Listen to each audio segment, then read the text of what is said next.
महानुभाव, जैसा कि अभी आपको विदित हुआ कि हमारे यहाँ से प्रतियोगिता निकाली जाती है हर साल, और 2 प्रतियोगिताएँ निकाली जाती हैं, एक जनवरी में और एक जुलाई में। और ये प्रतियोगिता भारत के 13 प्रांतों से भरकर आती है। 13 प्रांतों में ये प्रतियोगिता जाती है और वहाँ से भरकर आती है। सभी लोग स्वाध्याय करते हैं जो प्रारंभता से हमारे प्रतियोगिता को भर रहे हैं। 2010 से 15 सालों से जो प्रतियोगिता भर रहे हैं उनके 30 ग्रंथों का स्वाध्याय हो चुका है। निरंतर ऐसा स्वाध्याय जो करते हैं प्रतियोगिता के माध्यम से उनके ज्ञान का विकास होता रहता है। तो इस बार प्रतियोगिता निकाली गई थी श्रावकाचार संग्रह भाग 3।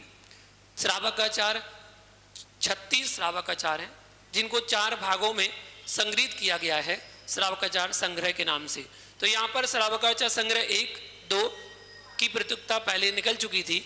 इस बार तीसरे भाग की प्रतियोगिता निकली थी जिसमें सभी लोगों ने 13 प्रांतों से प्रतियोगिता भर के आई है। प्रतियोगिता चेक हुई, लेकिन उसमें कुछ क्वेश्चन क्या 2-4 क्वेश्चन ऐसे क्वेश्चन डाल दिए जाते हैं जो घुमावदार होते हैं, जिसका आंसर आसानी से नहीं ढूंढ पाते हैं। आपका दिमाग उसमें जरूरी है लगाना, तभी उसका आंसर मिल पाता है।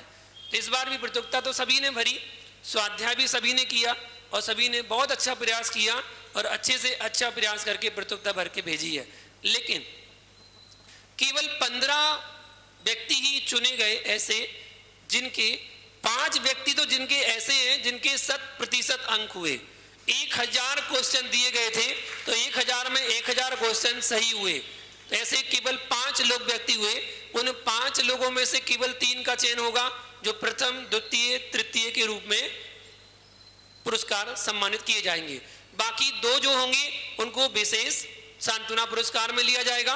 और 10 व्यक्ति ऐसे हुए जिनकी केवल 1 मिस्टेक हुई है, ओनली 1 मिस्टेक, 1 मिस्टेक है, इसलिए उन 10 को सांत्वना पुरस्कार में यहाँ पर रखा जाएगा। तो सबसे पहले प्रथम पुरस्कार जिनको प्राप्त हुआ इस प्रतियोगिता का, उसका चयन हमारे अध्यक्ष जी के द्वारा हो रहा है।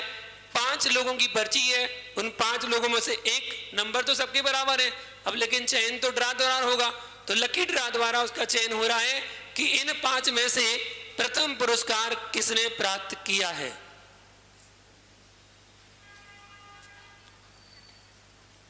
दस ही तो है। और प्रथम पुरस्कार प्राप्त किया श्रेया जैन रेवाड़ी, हरियाणा से ये प्रतियोगिता भर के आई और इनको प्रथम पुरस्कार मिला है। इसी के साथ द्वितीय पुरस्कार का चयन, प्रतीक तुम भी आ जाओ, एक तुम निकालो, आ जाओ। द्वितीय पुरस्कार प्राप्त किया है श्रीमती नीलम जैन, पारोला, महाराष्ट्र। ये महाराष्ट्र की प्रतियोगिता है।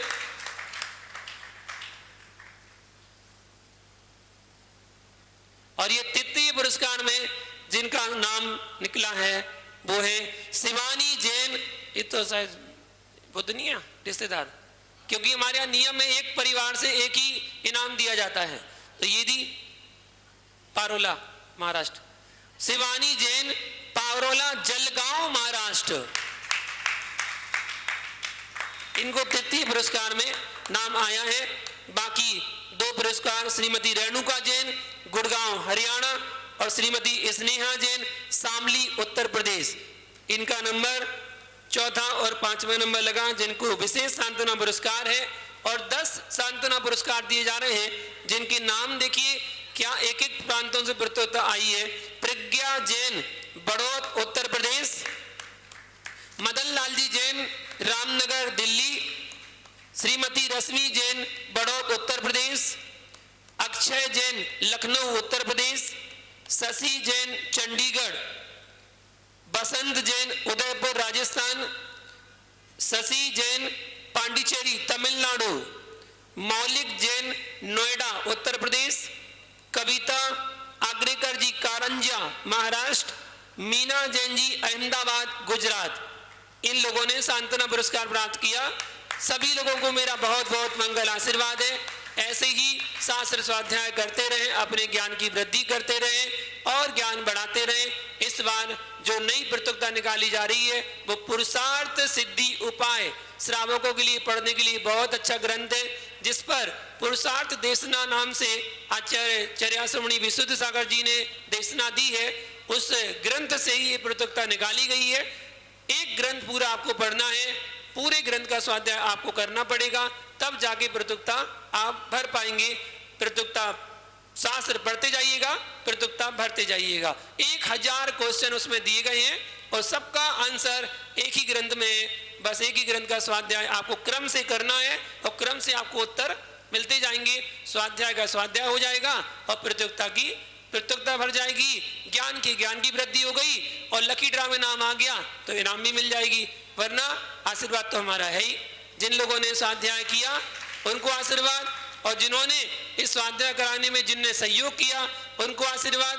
हमारी दीदी के द्वारा ये प्रत्युक्ता बनाई जाती है और एक एक अक्षर पढ़ के प्रत्युक्ता बनाना होता है, तभी उसका आंसर बना पाएंगे। आप पढ़ेंगे, आप वो बनाते हैं, आपको भरना है तो पढ़ना आपको भी पड़ेगा, तभी आप प्रत्युक्ता भर पाएंगे। तो उनको भी मेरा बहुत बहुत आशीर्वाद। निरंतर स्वाध्याय करते रहें और श्रावकों को करवाते रहें ऐसी मंगल भावना के साथ। ओम नमः। सबको आशीर्वाद। एक बार हाथ जोड़े सभी लोग। ओम नमो अरिहंताणम्।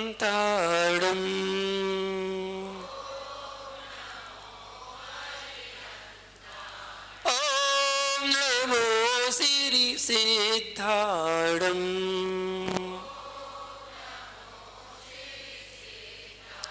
ओम नमो आयर्याणम्। ओम नमो वज्रायाणम्। ओम नमो लोये सौसाहुणम्।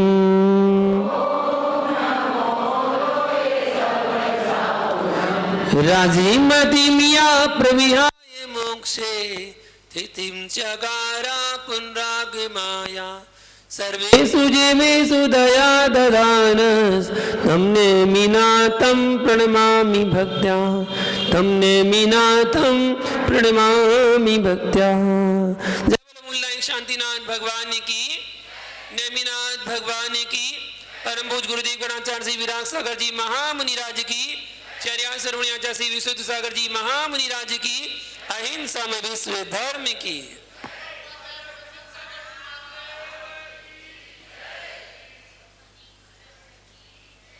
महानुभाव, आज श्रावण शुक्ला सप्तमी के दिन 22वीं तिथि, आषाढ़ शुक्ला सप्तमी के दिन 22वीं तीर्थंकर नेमिनाथ भगवान का मोक्ष कल्याणक दिवस बड़े भक्ति भाव से हर्षोल्लास के साथ यहाँ पर आप लोगों ने मनाया।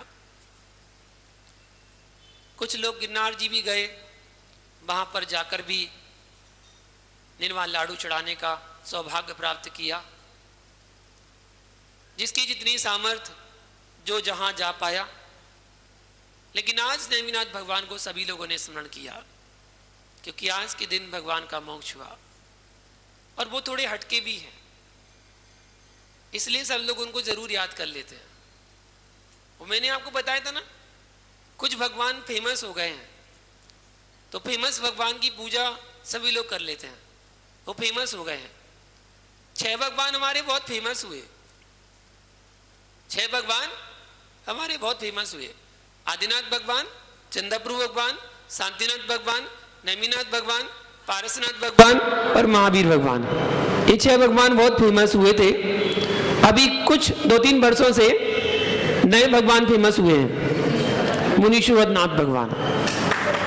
क्योंकि पहले लोगों को 2.5 या 7.5 परेशान नहीं करती थी, अभी कुछ ही दिनों से ज्यादा परेशान करने लगी है। इसलिए एक भगवान को फेमस करना पड़ा कि ये वाले भगवान शनि ग्रह को दूर करेंगे, तो इसलिए वो फेमस हो गए और जगह जगह उनकी मंदिर मूर्ति विराजमान होने लगी, मूलनायक के रूप में विराजमान होने लगी। भगवान तो पहले भी थे, पहले शनि ग्रह को दूर नहीं करते थे, अब करने लगे। नया नया डिपार्टमेंट दिया गया उनको, इसलिए भगवान भी फेमस होते हैं। हमारे नेमिनाथ भगवान ही फेमस हैं, अरिष्ट निवारक। कैसे हैं? अरिष्ट निवारक, सभी अरिष्ट को दूर करने वाले होते हैं। जिसके पास जो भी कोई अनिष्टकारी कोई बात हो रही हो या कुछ अनिष्ट चल रहा हो, वो नेमिनाथ की आराधना करे तो अरिष्ट दूर हो जाता है। ये डिपार्टमेंट उनके पास है। चिंताओं को दूर करने का डिपार्टमेंट पारसनाथ के पास है। शांति को प्रदान करने का डिपार्टमेंट शांतिनाथ के पास है। कमाल है, सारे भगवानों के पास एक एक डिपार्टमेंट दे रखे हैं। आप अपने अपने डिपार्टमेंट को संभालिए और अपना काम संभालिए।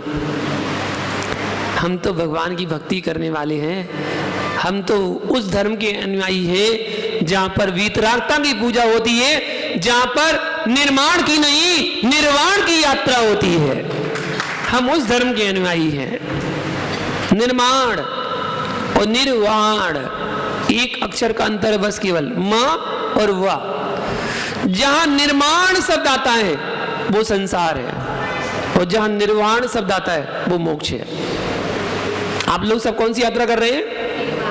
निर्माण की यात्रा कर रहे हैं। सबकी निर्माण यात्रा चल रही है। कोई घर का निर्माण करवा रहा है, कोई दुकान का करवा रहा है, कोई अपने परिवार का निर्माण कर रहा है, कोई अपने कुटुंब का निर्माण कर रहा है, कोई अपनी फैक्ट्री निर्माण कर रहा है। कुछ ना कुछ निर्माण चल रहा है।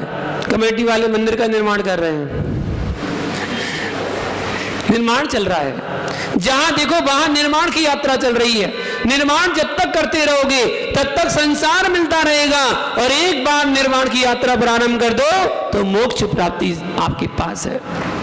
सम्यक दर्शन, सम्यक ज्ञान, सम्यक चारित्र, इन तीनों की एकता ही मोक्ष मार्ग है। इस पर तो चलना पड़ेगा। निर्वाण की यात्रा करना चाहते हैं, भगवान मोक्ष गए, निर्वाण पद को प्राप्त कर लिए, फिर भी हम भगवान को बड़े भक्ति भाव से याद करते हैं। देखिए आज का दिन तो वो दिन है जब भगवान हमारे बीच से चले गए थे। बताओ, आज के दिन के पहले तो भगवान थे ना? थे? कल तक तो भगवान थे। आज भगवान तो हमारे बीच में से चले गए थे, मोक्ष हो गया उनका, चले गए। अब उनकी दिव्य दर्शन हमें नहीं मिलेगी, अब उनका सानिध्य हमें नहीं मिलेगा। हम उनको साक्षात कैसे देख पाएंगे?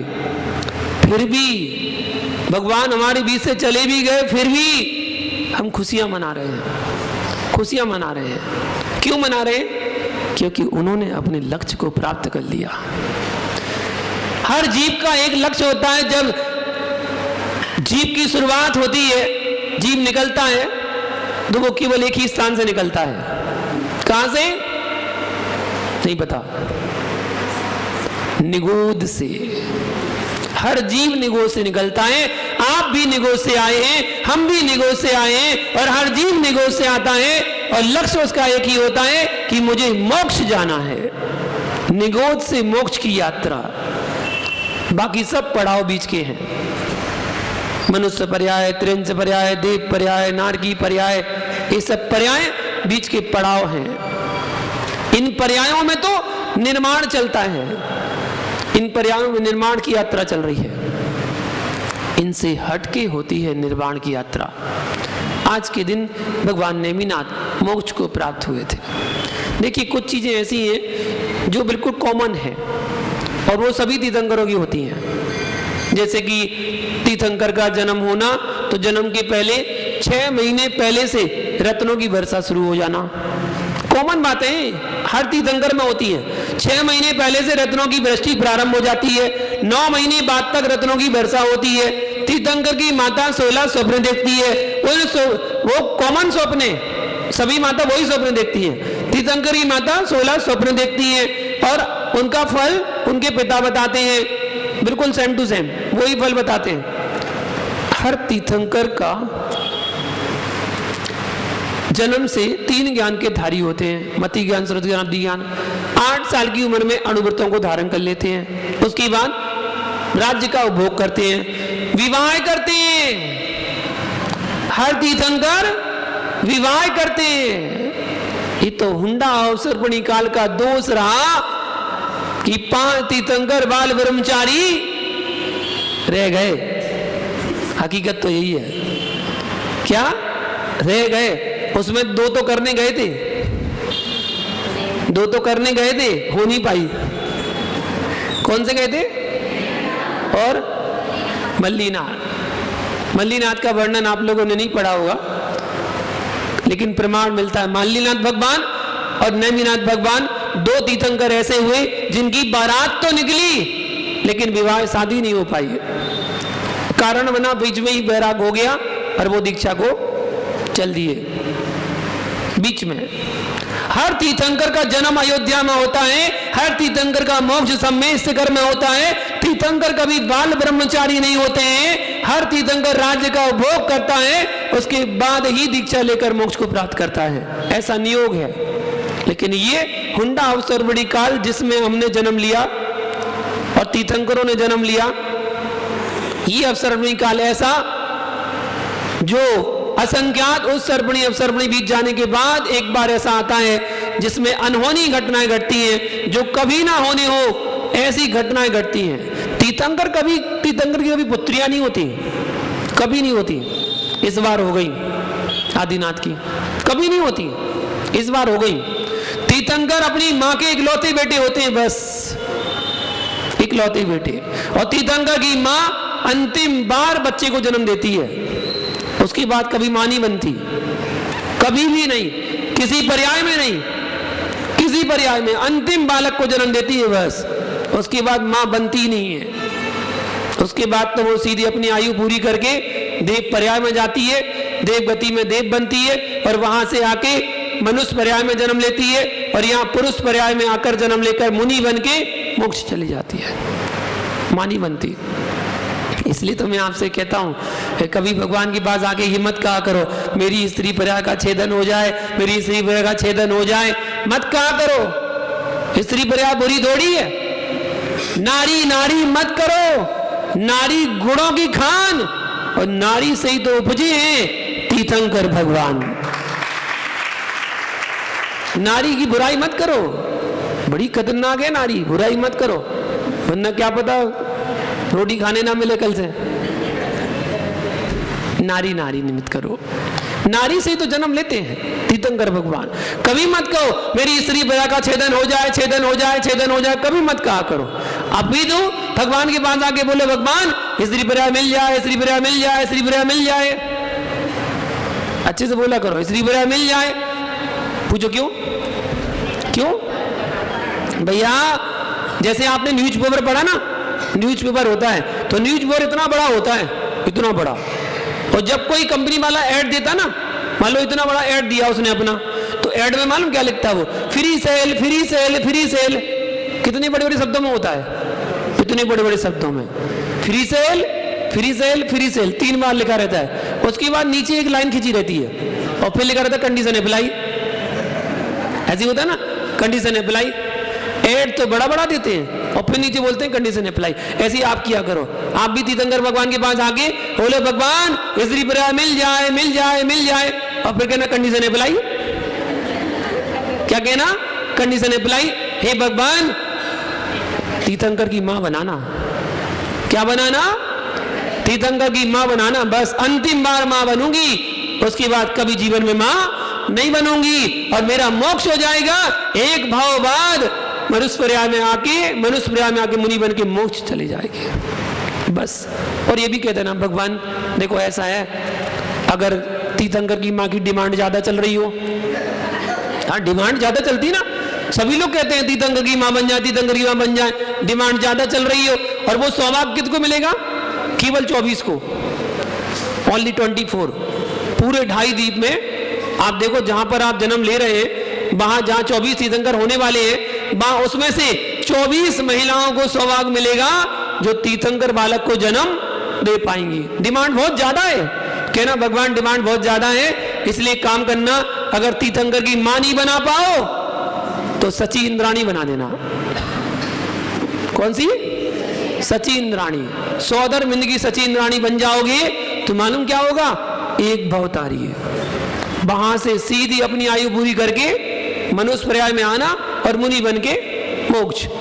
तीर्थंकर की मां को तो एक जन्म और लेना पड़ेगा, दीप पर्याय में जाना पड़ेगा, फिर आगे मनुष्य पर्याय लेगी। सची इंद्राणी तो डायरेक्ट पुरुष पर्याय में आके वो मोक्ष जाएगी। और एक 100 धर्मेंद्र के काल में 40 नील सचियों का मोक्ष होता है।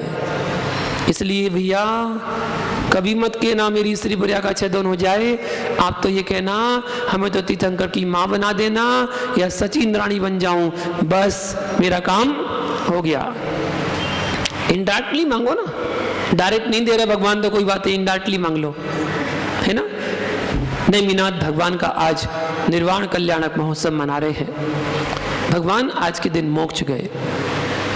कुछ भ्रांतियां मुझे ऐसा लगता है कि समाज में फैली हुई हैं, उसका कुछ निर्णय होना चाहिए। हो सकता है मैं भी कहीं गलत हूं, मुझे नहीं पता, लेकिन मेरा चिंतन कुछ कहता है कि आप लोग पढ़ते हैं कि नेमिनाथ भगवान की बारात निकली और बारात निकली तो उन्हें बैराग हुआ। बैराग किस कारण से हुआ? पशुओं की क्रंदन को सुनकर। पशु क्यों रो रहे थे वो? क्योंकि उनको बारात के लिए, बोलो ना, भोजन के लिए बांधा गया था। थोड़ा सा दिमाग लगाओ, थोड़ा सा विचार करो। जो 22वें तीर्थंकर बन के जन्म ले रहे हैं, अहिंसा का उद्घोष करने वाले हैं, अहिंसा धर्म का प्रचार करने वाले हैं, क्षत्रिय वंशज हैं, एक चींटी को मारने के लिए हिंसा मानते हैं, किसी के मन को कष्ट पहुंचाने में हिंसा मानते हैं, दूसरों को सताने में हिंसा मानते हैं, क्या उनकी बारात में मांसाहारी भोज करने वाले राजा आएंगे? क्या उनको भोजन कराया जाएगा? नहीं। समझो, थोड़ा सा विवेक लगाओ। पता नहीं किस भावुकता में किसने क्या किया। हमारा चिंतन है, देखो हो सकता है गलत हो, क्योंकि शास्त्र में तो कुछ भी लिखा है, पढ़ा है, तो जो आचार्यों लिखा उसको तो हम मान्य करते हैं, लेकिन जो विद्वानों ने लिखा है, विद्वान तो श्रावक हैं, विद्वान तो श्रावक हैं, श्रावक अपनी भाषा भी लिख सकते हैं। तो हमारा ऐसा चिंतन निकला कि ऐसा कैसे हो सकता है। हाँ, ये बात मैं मानने को तैयार हूं कि वो पशुओं की क्रंदन से, पशुओं के रोने की आवाज से उन्हें बैराग हुआ, ये तो मैं मानने तैयार हूं, लेकिन वो रो क्यों रहे थे, उस बात का जो कारण था वो कारण समझ में नहीं आया। प्रातः काल की वेला में सभी नगरवासी अपने जानवरों को जंगल की ओर चराने के लिए ले जाते हैं, और वो चराने के लिए लेके गए। दिन भर चराते हैं, घूमते फिरते अपना काम करते हैं, अपनी खेतीबाड़ी करते हैं, और शाम के वक्त उन अपने जानवरों को लेकर घर के लिए वापस आते हैं। वो सभी नगरवासी जिनके जानवर थे, वो सब अपने जानवरों को लेकर वापस आ रहे थे। उसी समय बीच के मार्ग से नेमिनाथ की बारात निकल रही थी। वो बारात में बाधा उत्पन्न ना हो जाए, इसलिए मार्ग के एक तरफ ही उन नगरवासी ने, जिन जिन के जानवर थे, उन्होंने अपनी लाठियों से बाड़ी बना दी। एक बाड़ी बना दी कि जानवर इधर उधर ना जाए, वरना बारात में बाधा उत्पन्न हो जाएगी। उन्होंने बाड़ी बना ली, और बाड़ी बना के सारे पशुओं को छेक लिया, बंद कर लिया। छीका डालते ना, छीका डाल दिया, बंद कर दिया। अब जानवर परेशान हो रहे हैं, इधर उधर भाग रहे हैं, आवाज कर रहे हैं, चिल्ला रहे हैं। क्यों? क्योंकि उन्हें घर जाने से रोक दिया गया। वो घर जल्दी क्यों जाना चाहते थे? क्योंकि उनके बच्चे दिन भर से घर पर भूखे थे, उनको दूध पिलाना था। इसलिए वो बच्चे करुणामयी, वो जानवर करुणामयी आवाज को निकालते हैं, रोने की आवाज निकालते हैं कि मुझे जाने दो, मुझे निकलने दो, हमारे बच्चे भूखे हैं। और उनको निकलने नहीं दिया जा रहा था। वो करुण क्रंदन आवाज सुनकर नेमिनाथ को बैराग हो गया। हमारी बारात की वजह से इतने पशुओं को अपने बच्चों से वियोग करना पड़ रहा है, इसलिए उनने कहा ऐसी शादी करके क्या फायदा। बैराग हो गया और वो संयम के मार्ग में आगे बढ़ गए। ये हमारा चिंतन है कि ऐसा हो सकता है, ऐसा होना चाहिए, क्योंकि हमारे तीर्थंकर तो करुणामयी हैं, इतने करुणामयी कि लक्कड़ में अगर नाग नागिन जल रहा था तो तीर्थंकर बालक पारसनाथ पास में पहुंच के संबोधन करने पहुंच गए कि वो मरने वाले हैं, अधमरे हो गए हैं। इतनी करुणा जीवों के प्रति होती है तीर्थंकर बालक की, तीर्थंकर जीव की। अभी तीर्थंकर बने नहीं है, बालक है, तब भी उनके अंदर ऐसी करुणा कूट कूट कर भरी हुई है, ऐसी करुणामय थे। अच्छा, इसी में एक बात और जुड़ी है जो मुझे आज तक समझ में नहीं आई। लोग कहते हैं तीर्थंकर नेमिनाथ की बारात में कितने लोग बाराती गए थे? बाराती 56 करोड़, 56 करोड़ बाराती गए थे। प्रतीक, 56 करोड़ बाराती गए थे। आज भारत की आबादी कितनी है? 140 करोड़, कितनी है ना? आज जनसंख्या बढ़ रही है, घट रही है? बढ़ रही है, घट तो नहीं रही। ओहो, तो 3750 साल पहले कितनी होगी? नेमिनाथ भगवान 3750 साल पहले हुए थे, 3750 साल पहले। उस समय जनसंख्या घटी होगी, बढ़ी होगी? तो 56 करोड़ मतलब आधा भारत बारात में गया था, आधा भारत। वो जूनागढ़ में कहाँ रुकेंगे? जूनागढ़ में रुकने की व्यवस्था उनकी कहाँ भाई होगी? उनके खाने की व्यवस्था, उनके सोने की व्यवस्था, उनके जाने की व्यवस्था? भाई खाएंगे तो जाएंगे भी, लंबा सोचो ना, सबको सोचना पड़ेगा। 56 करोड़ की व्यवस्था कैसे होगी भैया? सोच में पड़ गए हम तो। लेकिन ध्यान रखना, शास्त्र में 56 करोड़ लिखा ही नहीं है, शास्त्र में लिखा है 56 कोटि। क्या लिखा है? 56 कोटि यदुवंशी बारात में गए, ठीक है ना? अब कोटि का मतलब जरूरी है करोड़ों, कोटि का मतलब जरूर है करोड़ों। हमारे यहाँ बुंदेलखंड में एक माप चलता है, माप। आप लोग भी जानते होंगे, जो भी बुंदेलखंड वाले लोग बैठे हैं उन्हें पता होगा। गड़ा, गड़ा जानते हो? बुंदेलखंड के कौन बैठे हैं बताओ जरा, बैठी हो ना? गड़ा जानती हो? गड़ा कितने का होता है? कितने का बाबूजी बताओ? एक गड़ा कितने का? 5 का। बहुत बढ़िया। एक गड़ा बराबर 5 काउंटिंग होती है। हाथ में 5 चीज ली और 1 गड़ा, 2 गड़ा, 3 गड़ा, 4 गड़ा, 5 गड़ा, ऐसे करते हैं। उसको गिनते जाते 20 गड़ा हो गया मतलब 100, 25 गड़ा हो गया मतलब 125। 1 गड़ा बराबर 5, 1 कोटि बराबर 20। एक प्रमाण मिलता है, 1 कोटि बराबर 20। अब 1 कोटि बराबर 20 होगा तो 56 कोटि बराबर 1120। जा सकते हैं, कोई बड़ी बात नहीं है। वो तो अभी चले जाते हैं 1100, तो अभी की बारात में चले जाते हैं। 500 1000 तो वैसे ही चले जाते हैं, तब भी जा सकते हैं। वो 56 कोटि यदुवंशी राजा थे। अब देखना, समझना, यदुवंशी राजा थे। अगर हम 1 कोटि का अर्थ 20 लगाते हैं तो 1120 होते हैं, और 1120 राजा गए थे। 1120 राजा गए थे, तो राजा के साथ उनके सेवक अंगदल भी तो गए होंगे भाई। एक राजा के साथ 40-40, 50-50 लोग तो गए होंगे। इतना भी मान सकते हैं, चलेगा, इतने तो जा सकते हैं। लेकिन 56 कोटि मतलब 56 करोड़ गए थे। 56 करोड़ की व्यवस्था कहाँ होगी भैया? सोचने विचारने वाली बात है। वो तो नेमिनाथ भगवान की चर्चा हुई इसलिए निकल आया, वरना मैं निकालता नहीं हो तो समाज में विवाद ना हो। भाई विवाद वाली वैसे बात नहीं है, तो चिंतन है, अपना चिंतन करें तो चिंतन समझ में आता कि ऐसा हो सकता है। वो नेमिनाथ भगवान जिन्होंने आज से 3750 साल पहले निर्वाण पद को प्राप्त किया। 1000 साल की आयु थी नेमिनाथ भगवान की। उनके बाद पारसनाथ हुए, पारसनाथ की 250 साल की आयु थी बस। उसके बाद महावीर हुए, महावीर की आयु केवल 72 वर्ष की थी, 72 वर्ष। और महावीर को मोक्ष हुए 2551 वर्ष हो चुके हैं। अब टोटल लगा लेना कि नेमिनाथ भगवान आज से कितने वर्ष पहले हुए थे।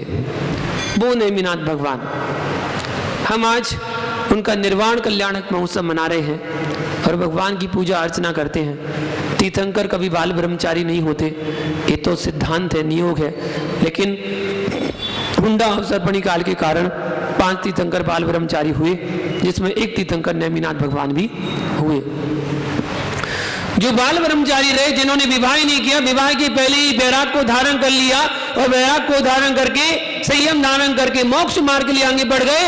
और देखिए वो उनकी अर्धांगिनी बनने वाली राजुल जूनागढ़ के महलों में बैठी है, इंतजार कर रही है।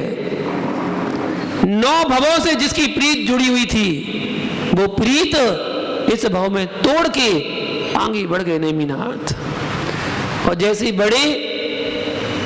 बड़े पता चला राजुल को, ओहो मुझे छोड़ के चले गए, मैं भी संन्यास धारण करूंगी।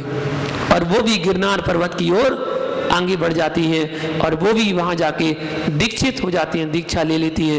ये होती है एक प्रीत जो 9 भवों से जुड़ी हुई। आगे भी उन्होंने कहा अकेले कैसे जाने देंगे, आप जा रहे तो हम भी जाएंगे, कर लिया।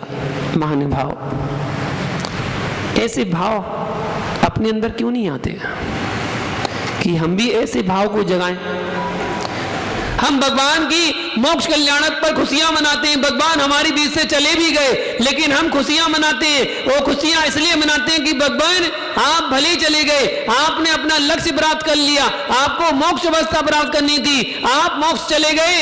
आपकी पूजा अर्चना करके हम भी भावना माते कि हम भी आपके पीछे पीछे हम भी मोक्ष को प्राप्त करें।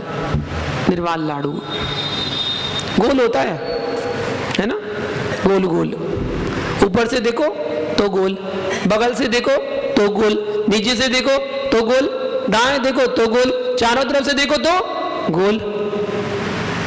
तीर्थंकर भगवान सबके लिए बराबर होते हैं। जैसे लड्डू सबके लिए बराबर होता है, वैसे तीर्थंकर भगवान सबके लिए बराबर ही होते हैं। ऊपर से खाओगे कैसा लगेगा, लड्डू को खाओगे कैसा लगेगा, नीचे से खाओगे तो, बगल से खाओगे तो, दगल से खाओगे तो, चारों तरफ से खाओगे तो मीठा ही लगेगा। वैसे तीर्थंकर की वाणी, चाहे वो त्रियंच हो, चाहे वो नारकी हो, चाहे वो देव हो और चाहे मनुष्य हो, सभी जीवों के लिए कल्याणकारी होती है। तीर्थंकर दिव्य ध्वनि सुनने आ नहीं पाते हैं, लेकिन उनके पास भी दिव्य ध्वनि पहुंच जाती है। जब उनका हितकारी कोई सम्य दृष्टि देव उनको संबोधन करने जाता है तो भगवान की वाणी का रसपान करा देता है कि क्यों यहाँ फंसे हुए हो, श्रद्धान करो, सम्यक को प्राप्त करो। संबोधन करने जाते हैं और जब समोसरण लगा है तो समोसरण में देव, त्रियंच और मनुष्य 3 गति के जीव तो बैठे हैं और सब जीवों को कौन सा उपदेश चल रहा है, मोक्ष मार्ग का। कौन सा उपदेश चल रहा है, मोक्ष मार्ग का उपदेश चल रहा है सब जीवों को, चाहे वो देव हो, चाहे त्रियंच हो, चाहे मनुष्य हो, सब जीवों को मोक्ष मार्ग का उपदेश चल रहा है। सब मोक्ष जाओ, आज नहीं तो कल, कल नहीं तो परसों, परसों नहीं तो वर्षों, कितनी समय लग जाए, लेकिन जाना कहाँ है, क्योंकि हमने भी निगोज से यात्रा शुरू की है और जाना कहाँ है, मोक्ष। यात्रा निगोज से शुरू की है, जाना मोक्ष है। हम भी मोक्ष जाना चाहते हैं, आप भी मोक्ष जाना चाहते हैं, लक्ष्य यही है। आज हम संयम धारण करते हैं तो आज वर्तमान में मोक्ष नहीं है, वर्तमान में नहीं है। आप कितनी बड़ी से बड़ी तपस्या कर लेना, खूब साधना कर लेना, लेकिन तब भी मोक्ष नहीं होगा, होगा ही नहीं। शांति सागर जी मुनिराज के पास 2 विद्वान पहुंच गए, बोले आपने मुनि दीक्षा क्यों ले ली? बोले क्यों? बोले क्या फायदा मुनि दीक्षा लेने का? बोले क्यों, क्या बात है? बोले मोक्ष तो होना नहीं है, आप कितनी साधना कर लो, पंचम काले मोक्ष तो होना नहीं है, फिर दीक्षा काहे के लिए लिए? वाह। शांति सागर जी बोले तुम्हारे प्रश्न का जवाब अभी देता हूं मैं, एक काम करो, मेरे एक छोटा सा काम कर दोगे? बोले क्या, बताइए। बोले वो सामने एक पेड़ लगा हुआ है। बोले हाँ, उसमें से 2 फल लेकर आ जाइए। बोले ठीक है, अभी ले आते हैं। वो दोनों विद्वान गए, वहां पास में जाके पहुंचे तो वहां आम का वृक्ष लगा हुआ था। कौन सा वृक्ष? आम का वृक्ष लगा हुआ था। महीना चल रहा था नवंबर दिसंबर का। अब नवंबर दिसंबर के महीने में आम आते हैं क्या? नहीं आते। बोले देखो तो कैसे आचार्य, कैसे मुनिराज? आम के वृक्ष में फल लाने के लिए कहा है, कहाँ से मिल जाएंगे फल? जब मौसम आएगा तभी तो मिलेंगे। लौट के आ गए। बोले मुनिराज कैसे, आप भी मजाक करते हैं? बोले क्या हुआ? बोले आपने ऐसे वृक्ष पर भेजा जहां फल अभी लग ही नहीं सकता। बोले अच्छा, नहीं लगेगा? बोले कब लगेगा? अरे जब मौसम आएगा, सीजन आएगा तब लगेगा। पक्का? बोले बिल्कुल पक्का लगेगा। उसी में लगेगा? हाँ। बोले उसी में लगेगा, लेकिन मौसम आएगा तभी लगेगा, उसके पहले। मौसम आ गया? अच्छा मौसम आ गया, मौसम आएगा तभी लगेगा, उसके पहले नहीं लगेगा। अच्छा तो फिर पेड़ क्यों लगा रखा है? शांति सागर जी बोले पेड़ क्यों लगा रखा है? पेड़ को अलग कर दो। जब पेड़ अलग कर दो, जब फल आने का समय होगा तब जाके क्या करेंगे? पेड़ लगा देंगे, आम खा लेंगे। बोले ऐसा थोड़ी होता, पेड़ लगा रहेगा तभी तो उसमें फल आएंगे। बोले भैया जब मुनि बनते रहेंगे तभी तो मोक्ष जाएंगे। मुनि बनते रहेंगे, मुनि के संस्कार पढ़ते रहेंगे तभी तो मोक्ष जा पाएंगे। मोक्ष जाने के लिए मुनि तो बनते रहना चाहिए। बनते रहोगे तभी एक ना एक दिन ऐसा आएगा, मौसम आएगा, मौसम आएगा, चतुर्थ काल आएगा। मौसम चतुर्थ काल है ना, चतुर्थ काल आएगा तो मोक्ष जरूर होगा। ऐसे भाव जगाना चाहिए। तो हम भी भगवान के चरणों में यही भावना भाते हैं, भगवान हम भी मोक्ष को प्राप्त करें। महानुभाव, भक्ति करना, भगवान की भक्ति करना, गुरु की भक्ति करना, देव शास्त्र गुरु के प्रति समर्पण भाव रखना, श्रद्धान करना, सम्यक दर्शन की प्राप्ति करना, अटूट श्रद्धान, अटूट श्रद्धान। इसलिए तो कहते हैं कि देखिए भगवान के पास भगवान का रास्ता दिखाने के लिए कोई है तो वो गुरु है। वैष्णव धर्म भी कहता है क्या? गुरु गोविंद दो खड़े, काके लागे पाओ, बलिहारी गोविंद दियो। हाँ आपको तो सब याद है, हम वैसे ही बोल रहे हैं। आपको संदेश दे दिया, पहले गुरु को चरण नमस्कार कर लो, वही आपको प्रभु तक पहुंचाएंगे, है ना? इसीलिए तो आप नमो अरियंताणम बोलते हो। पहले बोलते तो है, पता है नहीं क्यों बोलते हैं। नमो सिद्धाणम बाद में बोलते हैं, जबकि सिद्ध तो बड़े हैं। सिद्ध का तो मोक्ष हो गया, वो तो सिद्धालय में जाके विराजमान हो गए। फिर भी हम अरहंत को नमस्कार पहले करते हैं, सिद्ध को बाद में करते हैं, क्योंकि अरहंत हमारे परम गुरु हैं। उन्होंने ही हमें सिद्धों का मार्ग बताया है। सिद्ध कैसे होते हैं हमें क्या पता, वो तो अरहंतों ने बताया है। इसलिए गुरु का महत्व बताया गया। ऐसे ही गुरु भक्त आज दिल्ली से अपने बीच आए, प्राणेश जी, रेणु जी, प्रतीक जैन दिल्ली से आए। मेरा 2021 में चतुर्मास जब सूर्योजल विहार हुआ था, वही के श्रावक भक्त जो धर्मात्मा होते हुए जिन भगवान के भक्त हैं, देव शास्त्र गुरु के प्रति भक्ति यहाँ तक खींच के लाती है। जो देव शास्त्र गुरु का भक्त नहीं होगा, जो भगवान को नहीं मानता, गुरु को नहीं मानता, वो अपने घर के सामने वाले मंदिर में भी दर्शन करने नहीं जाता। और जब एक बार श्रद्धा जग जाती है तो वो श्रद्धा दिल्ली क्या, कलकत्ता क्या और धार क्या, कहीं भी हो वहां पर पहुंचा देती है। वो भक्ति कहलाती है। ऐसी भक्ति अपने अंदर जगाड़ पैदा करो कि हमें देव शास्त्र गुरु की भक्ति करके सम्यक दर्शन की प्राप्ति करना है। और एक बार सम्यक दर्शन प्राप्त हो गया तो निश्चित सम्यक ज्ञान और सम्यक चारित्र आपको जरूर होगा और एक दिन आपको निर्वाण पद की प्राप्ति होगी। आज कितनी अच्छी भावना भाई आपने, मैंने तो आपसे कहा ही था 108 मंत्रों से अभिषेक करेंगे, 108 कलशों से अभिषेक करेंगे, 108 श्रावक करने के लिए आए, कितना अच्छा लगेगा। सभी लोगों ने बढ़ चढ़कर हिस्सा लिया, बढ़ चढ़कर हिस्सा लिया। मैं भाग लिया नहीं कहता हूं, हिस्सा लिया, बढ़ चढ़कर भाग लिया। लोग कहते हैं भाग लिया, बोले भाग लिया, जैसे ही काम हुआ शुरू बोले भाग लो, भाग लो, बोले भाग लिया नहीं, भाग लिया नहीं, हिस्सा लिया। और निश्चित जितने लोग आए, चाहे वो करने वाले, चाहे वो देखने वाले, चाहे अनुमोदना करने वाले, सभी ने अपने पुण्य का अर्जन किया है। ऐसे ही अपने पुण्य की वृद्धि करते रहे। सभी भगवानों के निर्माण कल्याणक लाडू अपने आप चतुर्मास में चढ़ाएंगे। जितने भगवान के लाडू आएंगे चतुर्मास में, उन सबके निर्माण लाडू यहाँ पर भक्ति भाव से चढ़ाएंगे। और पुण्य का अर्जन करेंगे। पुण्य कमाने का मौका मिला है, कमा लो 4 महीने, खूब जोड़ लो पुण्य, जितना जोड़ सकते हैं। वो पुण्य उदय में आएगा तो आपका काम भी जरूर होगा। आए हुए भक्तों को सभी को बहुत बहुत मंगल आशीर्वाद। ऐसे ही अपने पुण्य की वृद्धि करें और अपने ज्ञान की वृद्धि करें इसी मंगल भावना के साथ। जय बोलो शांतिनाथ भगवान की, जय बोलो नेमिनाथ भगवान की।